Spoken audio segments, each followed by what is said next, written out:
Hello and welcome to my Q&A, especially for my lovely Facebook group. Thank you for all the people who've sent in your questions. I've really enjoyed receiving them. I'm really touched that so many of you want to ask me things. So there's quite a few questions, so let's get cracking. Okay, so the first one.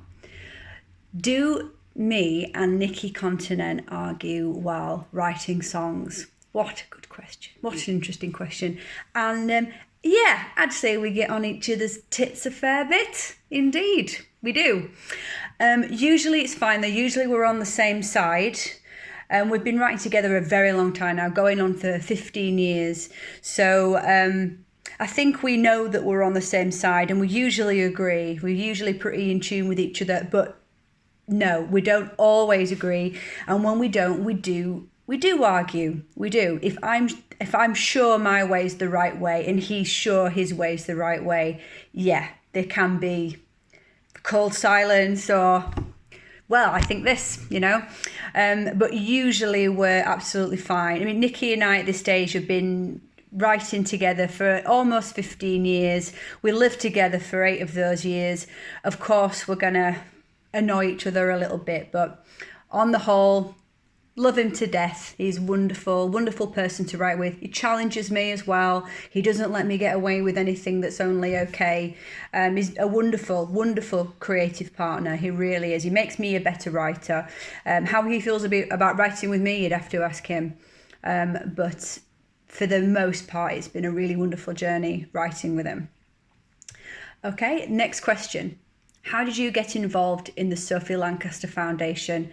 In a very, very strange way, in all honesty. Really, really strange. We were doing a gig at Corporation, and I get chatting to this random guy. I can't remember how it came up, but I mentioned that I was a big fan of Illamasqua, the makeup brand Illamasqua. He said, would you believe it if I said Julian Kinniston, who owns Illamasqua, is here tonight? And I said, no, not really, because I'd no idea that this guy lived in Huddersfield. I don't know where I thought that the boss of Illamasqua was from. Huddersfield? Nah. But he introduced me to him and he said, could I have a CD of your music? He was intrigued. So we gave him a copy of Monstrous Child. He then got in touch with us and said, the song Invincible Girl, I absolutely love it. And I think it would be perfect for the Sophie Lancaster Foundation, for which I am the patron of. I didn't really know what they did. I knew why they'd been founded, but when I discovered what they do, they go into schools and they promote equality, I thought, wow, that's a most amazing charity. So we were honoured to be asked to write and record an official version for them. I'm really still to this day bowled over by what the charity does. I think Sylvia is a goddess. She's just absolutely amazing. I was really overwhelmed when I met her. I thought, what an amazing lady. But yeah, that's how we got involved. A random meeting with Julian Kinniston, and he listened to our album and thought Invincible Girl would be the right call for the Sophie charity. So thank you, Julian. Thank you. We loved the whole experience of working with Sophie. The next question. Who influences my look? Well, lots of things, I guess. I don't have one specific thing. I love the it girls of the 1920s, like Clara Bow and Louise Brooks. I love Vivienne Westwood. That's it, really. I don't really have a specific person that I take my style from. I love style, not to be confused with being a slave to fashion, which I am absolutely not. Big fan of Vivienne Westwood, big fan of the 1920s. So I guess if Vivienne Westwood did the 1920s, maybe that would describe my look. What tips do you have for budding performers?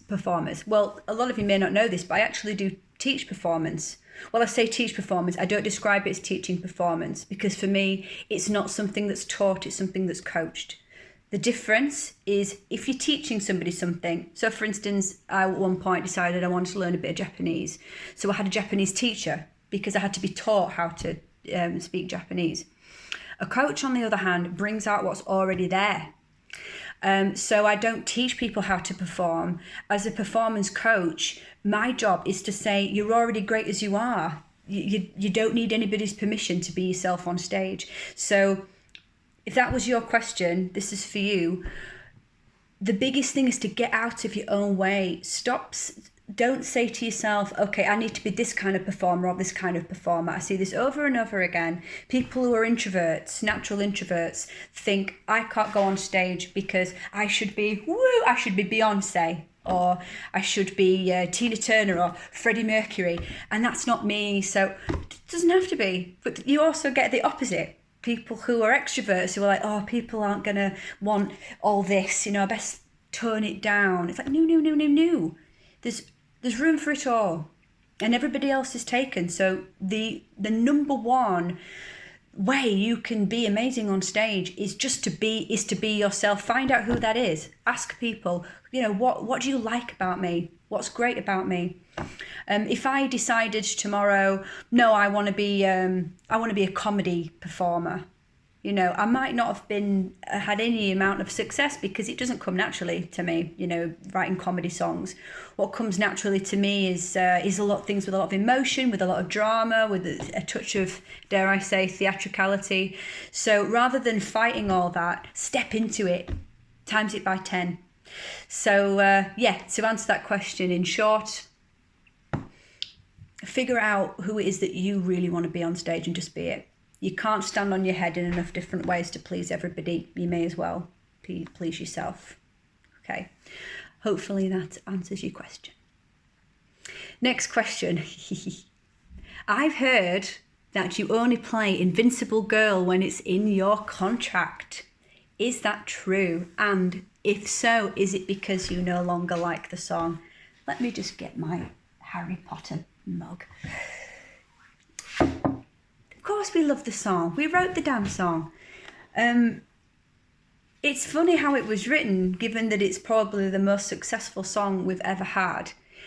We wrote Invincible Girl because we had run out of time and money in the studio and we needed a 10th track.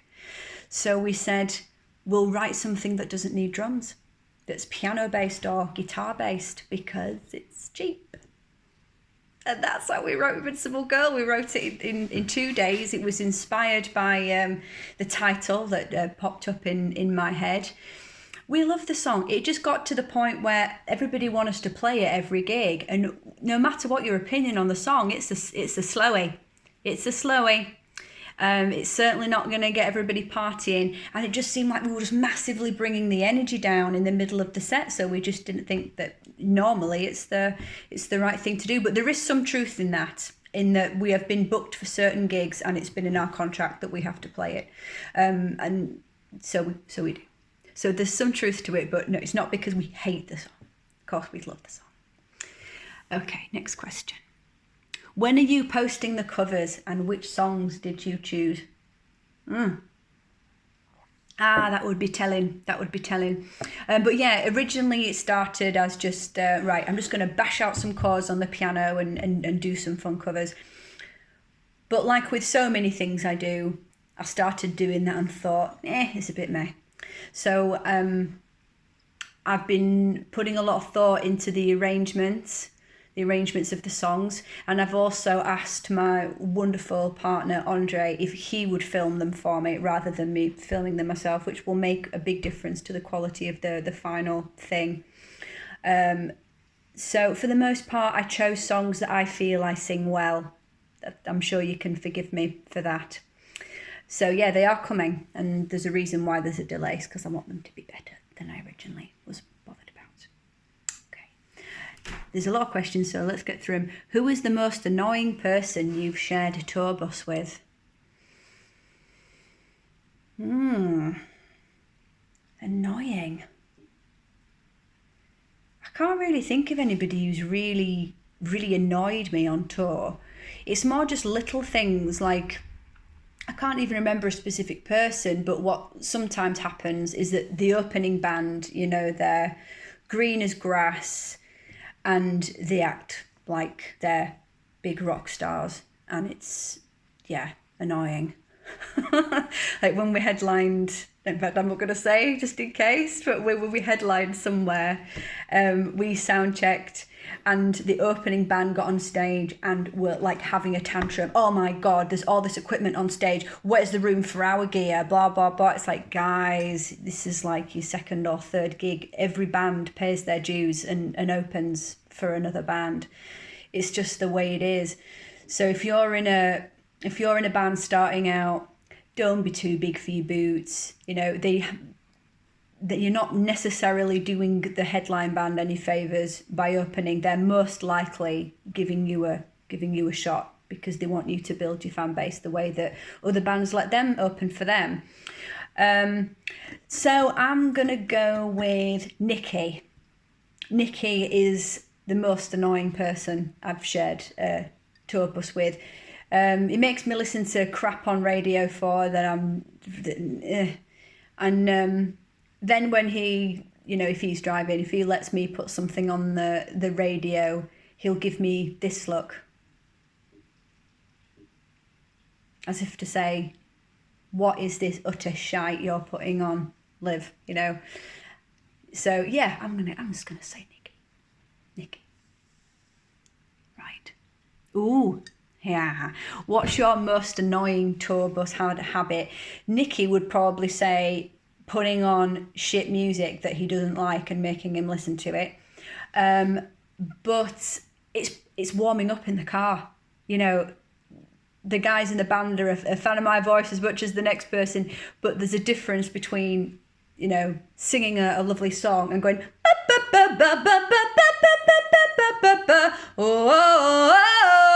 while they're trying to listen to music or read or whatever. They're lovely. The guys in the band, they're family, you know. So they'd never say, "Oh, Liv, FFS, can't you, you know, do it before you go" or anything. They know it's something I have to do, but they would definitely say warming up in the car, yes, or the bus, whatever. What's your favourite way to relax? Oh, that's easy. I'm a wild child, guys. Don't try and, you know, keep up with this wild child. Yeah, I love puzzles. I absolutely just love puzzles. The more complicated, the better, you know. Everything from crosswords to Sudoku to I have this lovely one called a skeleton where it's a blank grid and you just get the clues. So you have to figure out where the clues go as well. That one's great. Yeah. And baths, and probably my favourite thing to do is to watch pole dart with the dog. It's something that I really like to do. Me and Bungle. There's Bungle. There she is. My little sweetheart. She's fast asleep. We cuddle up and we watch something fun on the TV, and it is just bliss. Yes. Do I have a lucky routine before a show? It's not a lucky routine, no. There's no superstition or anything like that. It is definitely a routine though, because I do think I'm very different off stage to I am on stage. Just to sort of, it's not a persona, it's a different side of me that comes out on stage. So it's like I'm taking a step from being very normal me to me being ready to go on stage for an audience. And every little bit of it, you know, so doing my hair, doing my makeup, putting my stage costume on, warming up, because those who've seen me on stage, I'm quite a physical performer. So, you know, lots of stretches, this kind of thing. If people see me before I go on stage, I'm like jumping up and down, like getting my body warm, getting ready to go. I'll sing some of the words in my head, get myself ready. And there is actually one thing that you might find interesting. Sometimes when I look out into the audience before I go on stage, I think of all the different ways in which you might be suffering, because something that we all have in common is we all suffer. We all have problems in our lives, and one of the ways in which we deal with those problems is music, or at least if you're here watching this, it is. So I think that girl is she's going through a breakup. That guy has just lost his job. That girl at the front there, her parents are going through a divorce. That guy at the back, he's struggled with self-esteem. his whole life, something along those lines, because there's more truth to that than it's just his faceless massive people.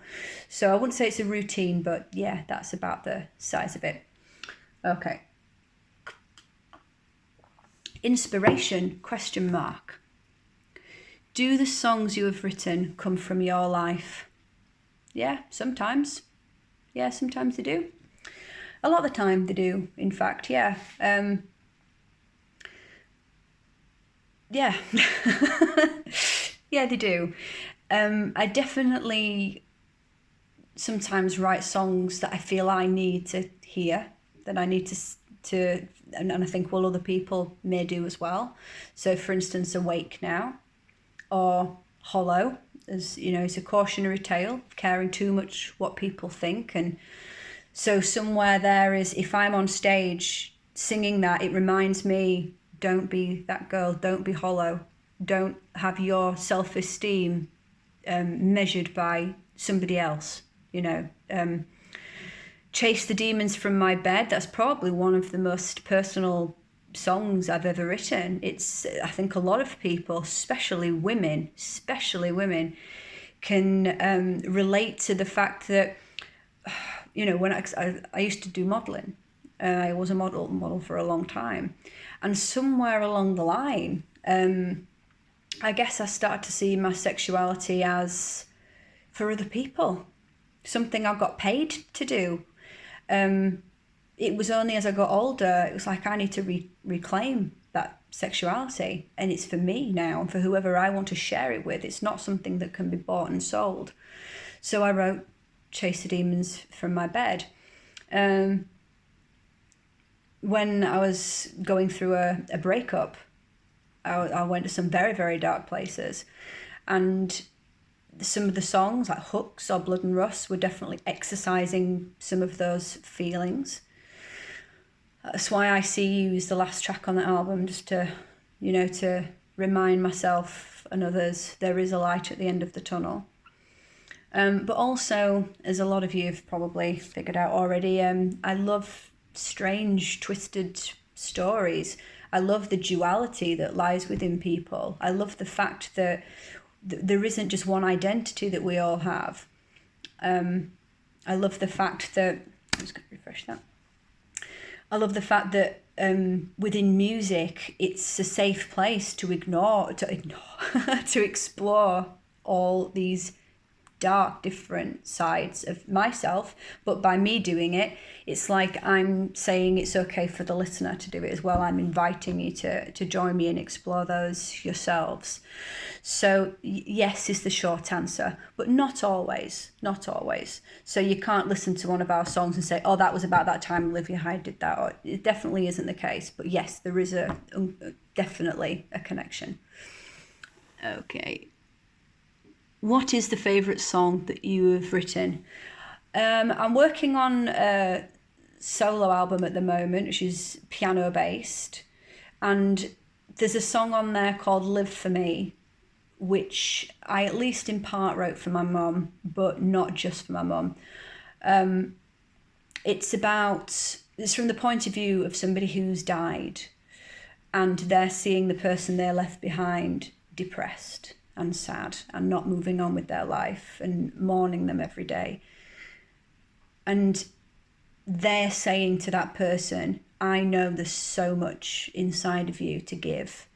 If you're not going to do it for yourself, do it for me, because I'm watching you from, and I don't even believe in an afterlife, but in this instance, I'm watching you from the afterlife, and you're breaking my heart because I want you to be happy and move on without me. That's probably my favourite that I've written entirely myself. But I just need to say that my friend Dan actually did write parts of that with me. Sorry, Dan, didn't mean to, forget you there. But in terms of songs that Nicky and I have written, it's got to be I See You. Yeah, it's a good one, that one, isn't it? I like that one. We did good there. I think it just taps into something that we all feel. You know, we all want to be seen for who we really are, not be defined by our age, colour of our skin, what we have between our legs, who we fancy, how much money we have, how we dress, what we do for a living. We want people just to see us, the heart of who we are, the love, the creativity that's there.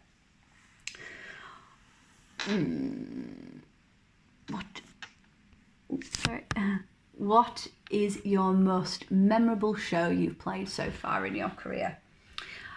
Well, I'd say it was when we did the Invincible Girl launch at Leeds Trinity, because it was acoustic and the acoustics were absolutely beautiful. We had to strip all the songs right back, right down, and it was really just absolutely, it was wonderful, because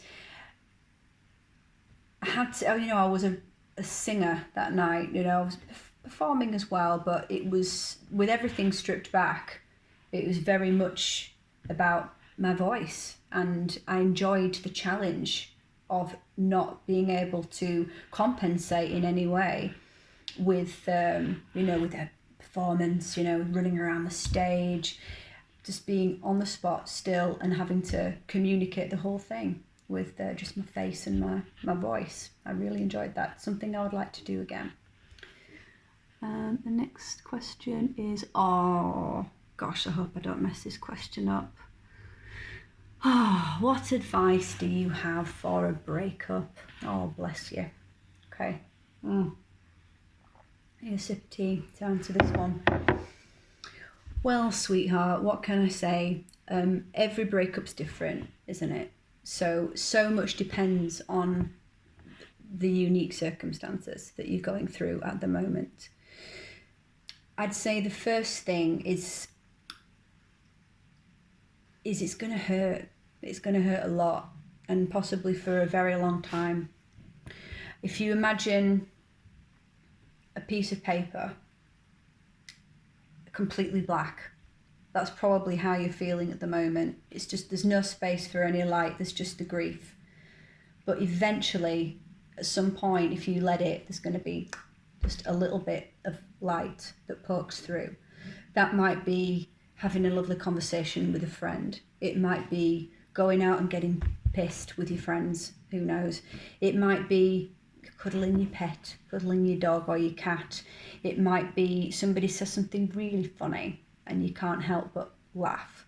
It might be that somebody calls you and asks you how you were and it warms your heart. Whatever it is, it will get through eventually if you let it. Keep letting it. Eventually there'll be a few, until it just starts to, that black just starts to shrink a little bit and there's a white border, and then it'll get smaller and smaller and smaller, so that eventually there's just a little black dot in the middle. You may even eventually get rid of that. Look at the facts. Question all your emotions with logic. They're not there to be ignored, but they're not there to be a slave to either. At the end of the day, if it was working, you would still be together. And if you look around you, you won't have to look very far. Here is an example. You will get over it eventually. Ask anybody, you know. Nicky and I broke up. It's not a secret. Nicky and I were a couple for 5 years. We broke up halfway through him to write an album, and I think I speak for both of us when I say it was torture. It was absolutely horrible. But look at us now. We're both happy. We're both, you know, friends and can work together. If we can go through that and get out the other side and be happy together, people who are still happy to work together, anything's possible. Anything. And that wasn't even the first time that happened to me. Like when I was in my early 20s, I got unashamedly dumped for my friend. I was so, oh my God, there's no words. I was so depressed. You know, didn't feel like getting out of bed. I was angry. And, you know, it was knotty tummies and hurt feelings for at least a year. It's not going to be a quick fix, but stick with it.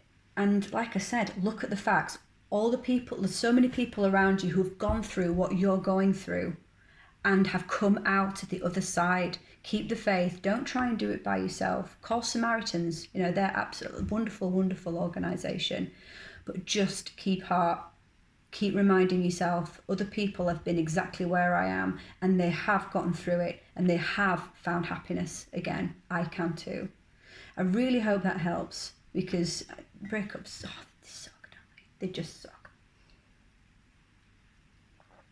Okay.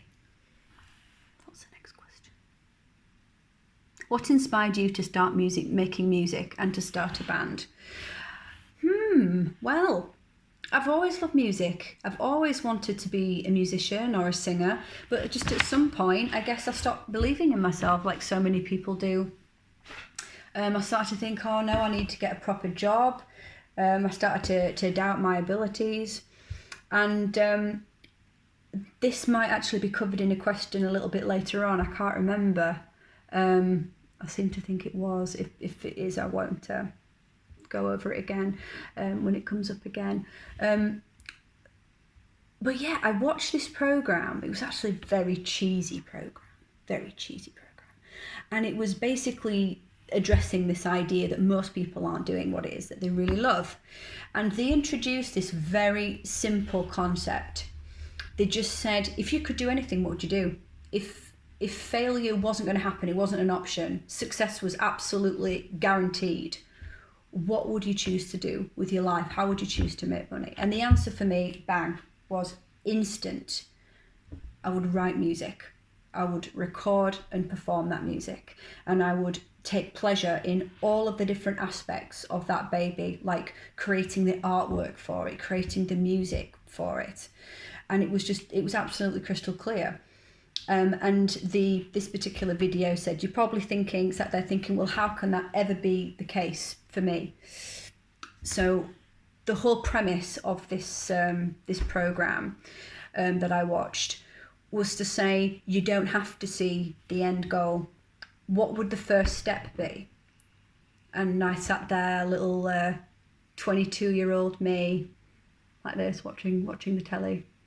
Well, you know, I used to sing. I used to sing all the time. I used to really like singing. I guess I could start singing again, get better at it. And then the presenter was like, right, let's pretend you've answered that question. What's the next step after that? Well, I used to love writing songs when I was a kid and playing piano. I guess I'd start doing that again as well. Okay. And what would the next step be? Guess I would advertise for other band members and see if there was anybody. Anyway, it went on like that. And the point of it was, even if you never get to like exactly where you want to be, your life is improved instantly by pursuing something worthy of you that you really, really love. So of course that's exactly what I did. I started singing again. I started playing piano again. I started writing songs again. When I felt as though I didn't suck, I advertised for other band members saying, I'm looking for somebody to write with, blah, blah, blah. And guess who applied? Nicky Compton had applied. And the rest is Bad Pollyanna's journey. Yeah. So I'd say the same thing to you. If you had 3 years left to live, how would you spend your time? If success was guaranteed, what would you do with your life? If you won the lottery, what would you do with your time? And rather than trying to think, okay, what's the end goal?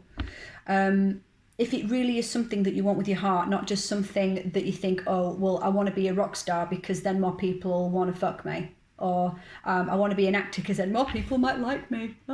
If it's for the right reasons, it's because it makes you happy. Really, really makes you happy. You can't fail, because even then when you're pursuing the goal, every step along the way is fun.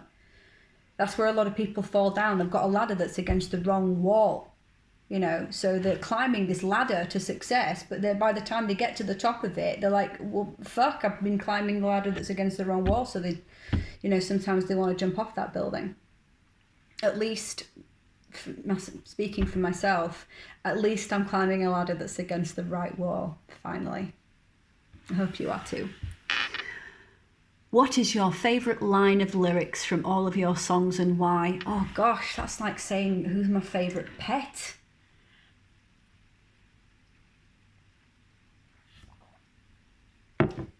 It just jumped into my head then, so maybe I should trust that it's right. I'm going to put my cards on the table. I've been where you are, and so I'll never see the stain of a label or a scar. You need to know I won't reject you, so let's unbreak your hearts, because you are not the voices that shame you. I'd say it's quite nice, isn't it? If I had to sit here, if I had more time to sit here and really, really think about it, I could probably think of some other ones that I'm particularly proud of, but that just popped into my head, so that must mean something, mustn't it? Right. What are the best and worst things about what you do, and what are you most proud of? Okay, the best thing is, as I mentioned before, I'm climbing a ladder that's against the right wall. Not everybody can say that. And you guys, you know, I once met one of my artistic heroes, Alex Box, who's an absolutely amazing artist. She uses makeup as a medium, but she's not a makeup artist, she's an artist. You know, she's just played an artist. She's amazing. I met her through my work with Alamasca, and yeah, I was a bit starstruck. I have a lot of respect for the lady, and when I told her how much her work had meant to me over the years, she replied in this way. She said, "Thank you very, very much for saying that, because all any artist really wants is the space to be able to express themselves and do what they love and have people appreciate it." And I thought, yeah, that is really all any artist wants, isn't it? It's certainly all I want.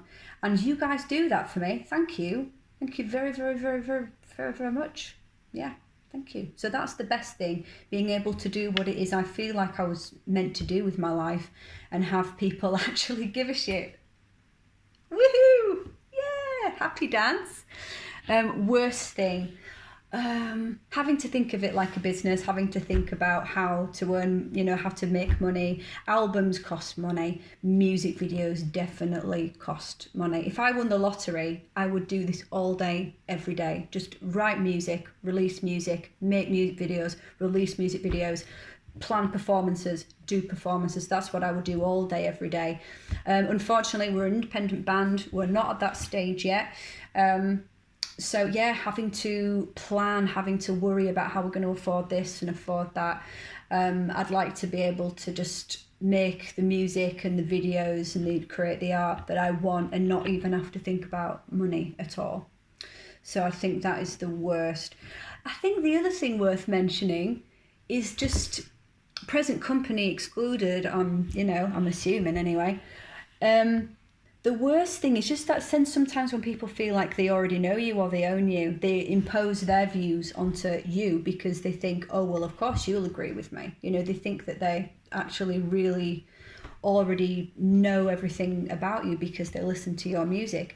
There is some truth to that, you know, like certainly you guys definitely have heard my most inner securities and private thoughts and weird fantasies, because I do put all that into my work.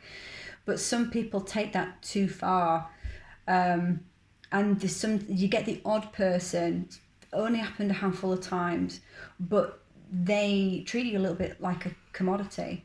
They assume that you care what they think about everything. So, for instance, they might say, "Oh, I preferred your other hair colour," or "When are you going to wear that outfit again?" Or, "You know what you need to do? You need to do this." Or in one case, "You know what kind of guy you need to be with? Is this kind of guy." I'm not shitting you. I'm not lying you. Someone actually said that to me. And yeah, it's kind of annoying. A little bit annoying. Especially when guys, not being funny, it's not other girls. Sorry, guys. The odd guy assumes that you want to be found attractive by them. I'm sure this is not just something I've encountered. For instance, Lauren Tate said something recently, didn't she, about the open letter to guys that come to her concerts. And I heard that, well, I saw on her Facebook page, she said, "I'm getting so much hate back, saying, well, you wear sexy clothes on stage, so if you don't want to be sexualized, then why are you sexualizing yourself? It's like, no. When are men gonna learn that women dress the way they do to make ourselves feel good? It's nothing to do with you. It really isn't. For maybe the odd girl, for the odd sort of quite insecure girl, yeah, maybe. But for the most part, it's about what makes us feel confident. And then therefore, if we're single and somebody's attracted to that, we might be interested. But it's certainly no girl looks in the mirror and says, how can I get the men in the audience to fancy me based on what I'm wearing? It just doesn't happen, or at least I don't know any women that think that way. If you don't believe me, go to a gay club.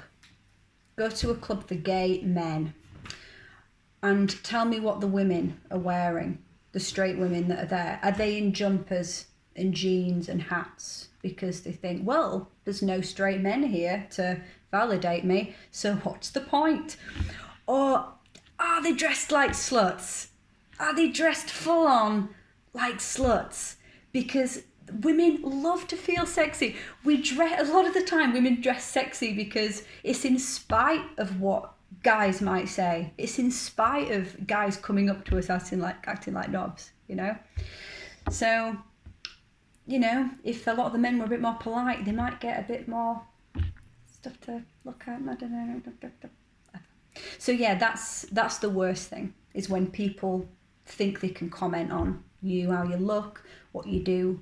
But for the most part, this is wonderful. Thank you for giving me the space to put out stuff that's really meaningful to me, and to give me that support. I really appreciate it. Have you ever forgotten your lyrics and relied on the audience to prompt you? The person who asked me that, you know that's true, because I confessed it. I was like, and then somebody in the front row went and reminded me of the lyrics, and I said, thank you very much, and carried on singing it. I'll never know who that person was. It was at a Glasgow show. If it's you, comment, that was me, I prompted you. It was a guy in his, the guy that brought his girlfriend along, I remember that, and yeah, he shouted the lyrics at me, and thank you. So yes, you know that's true. Do you actually make money out of the band stuff? And who has the business head, you or Nicky? Yes, we do. Not enough for us to do it full time. Luckily for me, though, I do love what I do to make up that shortfall. I teach singing, I teach songwriting and performance. I do some session singing as well, and I really do enjoy that. Yes, we are lucky because we do make money. Most bands we know don't, because we don't feel as though they maybe spend the money they make in the right way. Certainly we went on tour and we made more money than the headliner, because this particular headliner insisted on staying in like the best hotels every night. He had a massive tour bus. We're not bothered about stuff like that. We'll share a room in a travel lodge. We'll have a van that's only big enough for us and the driver and our equipment. I'd say both of us. Historically, Nicky's looked after the finances, and I've more managed the the plan, like we're going to put out this video then, and we're going to put out this merch at that stage. How is the merch complementing the music? How is the videos complementing the music? So I'd say both of us. I'd say we complement each other in that way. And of course, we also have Paul and Ollie to weigh in as well and tell us when they think that we're wrong. And we also have Eddie, who's in charge of booking our gigs. So I'd say that we work well as a team. Yes. How good are your music reading skills? Well, when it comes to sight reading chords, the musicians in the audience will know what I'm getting at. If it's chords, if I see something in front of me, E minor 7th, C sharp, F, bang, I can just do it immediately. They're pretty up there, because it's what I do a lot. People like client will come in and say, I want to learn this new piece of music. I'll just Google that song, the chords, and then as long as I basically know how it goes, I can play it.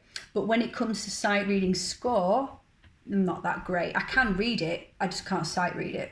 So if you put Moonlight Sonata in front of me, I can play it, but I wouldn't just be able to go, well, maybe that bit, because that bit's quite easy, but you get the point. As it goes on, it's a bit harder. Whereas my piano teacher, she can sight read freaking Chopin nocturnes, and there's like this little bit where I've been practicing the same line over again, and she just goes, play a bit more like this, and just sight reads it, just sight reads it. So chords, pretty much very, very good at sight reading. And yes, I can read music. I play piano. I've been playing piano since I was about 7, but I'm not very good at reading score. Okay. Who would you guest sing on an album for? Short answer, anybody whose music I liked. I mean, I guess if the question is who would I love to guest for, I'd have to say, well, my favourite artists, 9 Inch Nails, Steven Wilson. If Suzanne Sundfør or Kate Bush or Skunk Anansie, if I were to ever get to guest sing with those, I'd just probably die of happiness on the spot, really, because I've just got so much respect for them. So yeah, if I could guest sing for anybody, it would be one of my favourite artists: Steven Wilson, 9 Inch Nails, Kate Bush, Skunk Anansie, or Suzanne Sundfør. Okay, when you play or sing music written by somebody else, sorry, I'm just going to have to move you. How much do you find yourself becoming or identifying with the person who wrote the music, and how much do you use the music to project your own thoughts, feelings, and personality? Good question. Ooh. More or less completely becoming the song. This is what I teach as a performance coach. You have to be completely in the moment. You have to commit completely to what you're singing. So I think in a way that's why I love singing so much, because I can be an overthinker, and singing is the one time where I don't think at all. I'm completely in the moment and completely feel it. I don't feel necessarily that I have to identify in my own life. So, for instance, I sang I Dreamed a Dream on stage recently. And at that point in the musical, she's cut her hair, she's pulled her teeth out, she's a prostitute, she's absolutely miserable. None of that's ever happened to me. But I got very much sucked into how she would be feeling at the time. And there are certain universal subjects that everybody can identify with. So I Dreamed a Dream is simply life didn't turn out the way that I wanted it to. I mean, who can't identify with that? So it's a little bit of both. It's a little bit of being absolutely 100% sucked into the moment of the song, but also, yeah, somewhere deep down relating to the universal themes of suffering or hope or pleasure or whatever it is within the song. And yeah, being able to do that probably keeps me sane. I do actually sometimes wonder if I'd be a very different person, possibly even a dangerous person, if I didn't have this, this outlet for that. Okay, I'm at the last question. Okay. Oh, sorry, I'm gonna have to move you again. According to the Dalai Lama, when you think everything is somebody else's fault, you will suffer a lot. When you realize that everything springs only from yourself, you will learn both peace and joy. Would you agree with this? And if so, would you consider such a philosophy a help or a hindrance in escaping from depression? Gosh, wow, that's a hell of a question. Let me think. It's a balance. It's a balance, isn't it?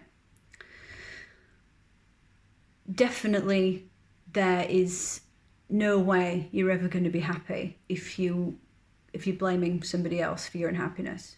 There's no way. You have to take responsibility. Yes, they may have done something awful to you, but it's still your responsibility as to how you react and where you go from here. And yes, I know people like this that are still hanging on to this idea that their life is shit because it's somebody else's fault.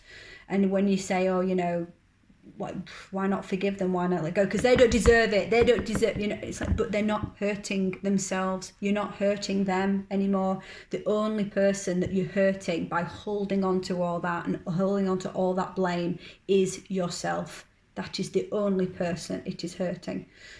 But I do know of at least one person in my own life that I've met who they just can't. It's still less painful for them to blame another person than it is for them to accept responsibility for themselves. So, yeah, sorry, but it is the absolute truth. The only person who can control your own reality and how you feel is yourself. However, that said, there's also immense power in seeing where you have been a victim, and owning that. So, for instance, in terms of, I've never been raped, thank fuck. But I know 2 women who have. And one said to me, there was enormous power in seeing that was not my fault. It wasn't what I was wearing, it wasn't what I was doing. I was just fucking unlucky. That person needed to get that out. They needed to make me suffer as usually as they've suffered. Rape has very little to do with sex and everything to do with power. And they feel powerless, so they make you feel powerless so they can feel powerful. The way that she was able to take responsibility for herself and move past that was to see it wasn't her fault, it was completely this other person's fault. So it depends on the situation, doesn't it? I would say overall, once you've acknowledged where certain feelings have come from, I would say the answer to that question is that you have to know that it's down to you in the end. Nobody else can do it for you. Only you. And that is all we have time for. That's been 46 minutes. So thank you for all of your questions. It's been an absolute joy to answer them. If I get any more between now and when it goes live, I will still answer them. I'll still send you a recording. But I would wager that probably a lot of your questions have been answered. So yeah, all that remains for me to say is thank you for your support. Thank you for being part of this group. It means the world to me. And I hope that we will meet in person very soon. Okay, bye for now.